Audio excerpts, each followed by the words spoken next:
oftentimes they will take, non-linear paths. And what was really interesting to me was reading that you had a very clear vision of what you wanted to do. How did you think about this blueprint of success and mapping out your career when at times there are things that are often beyond your control? I was somebody who grew up in a very small town, didn't know anyone in New York City, didn't know anyone in any of the industries I was interested in pursuing a career in. And so there was a lot of pressure to prove myself and to just feel worthy of being in these spaces and having these jobs and just grinding in order to make a name for myself. I always knew going into the magazine industry that this was like kind of the first stop, and I was going to take it as far as I possibly could. And then I knew there was going to be a leap of faith at some point that I'd have to make to build out the next sort of building blocks of my own career.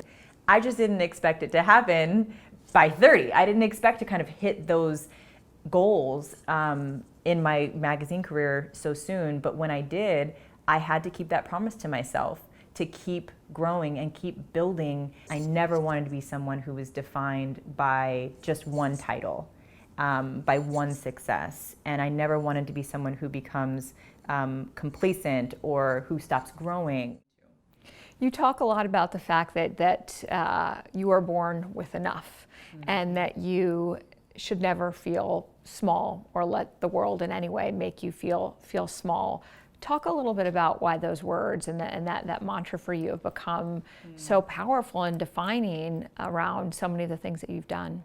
Your life is a series of dreams realized, and you do not have to be defined by one job title, by one success, by one failure, by one relationship, by one dream.